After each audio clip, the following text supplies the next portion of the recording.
I deal with clients' fears around their money issues. They come to me worried about, am I going to run out of money? Am I going to have enough money for my kids' college costs? Or am I going to lose my job? That's what I've been doing most of my career. But you know what? When we talk about this idea of fear, we all have to struggle with fears. And I'm going to talk about how we can take the fears in our own lives and come up with a strategy and turn it into empowerment. I want you to think about your career differently than perhaps you have before. This whole idea of who controls your career. And I'm going to ask you to take that creativity, the same thing you guys do to make an entertaining bit or a great story, and use that same creativity to think about what you might be able to do with your career. You see, your career asset is the most important asset you have. I mean, without your career, you don't have anything else. I mean, unless you're a trust baby, and not too many of us probably are that, it takes the income from our career to allow us to get any other assets. You can't buy stocks, bonds, real estate, or for that matter, even fund your standard of living without the income that your career produces.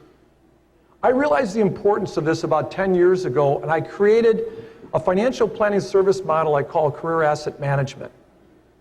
This takes into account our client's career and blends it into the overall financial plan. I shared this idea with financial planners around the country, and I also worked with other professionals in the area of HR and career coaches, talent coaches, on how we can work together as a team to get great outcomes. Last year I captured this story in a book I wrote called Career Asset Management.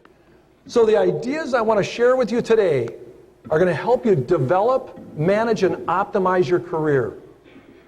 Think of them as investments in your career asset. The first idea I want to emphasize is I want you to start thinking and acting like an owner when it comes to your career asset. Now this is again where I'm asking you to be a little creative, because most of us think about our career as something that the employer controls. But I want you to think of it this way, as your employer just rents your time, talents, and potential. Sometimes it helps to think of it this way. People take better care of stuff they own rather than what they lease or borrow.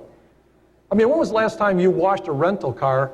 Or for that matter, when you got out of your hotel room, did you get the vacuum cleaner and vacuum it?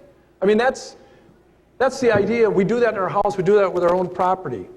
Like a real estate asset, your career is an asset. It's something you own, you invest in, and you lease it to your employer for a period of time called your employment agreement.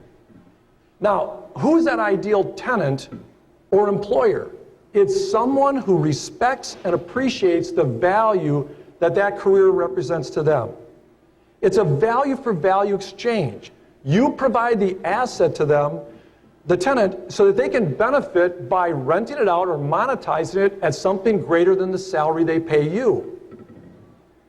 You know, when you're the landlord, you want to look at ways to improve that. If we use that same metaphor with your career, you want to have a great value proposition to your employer.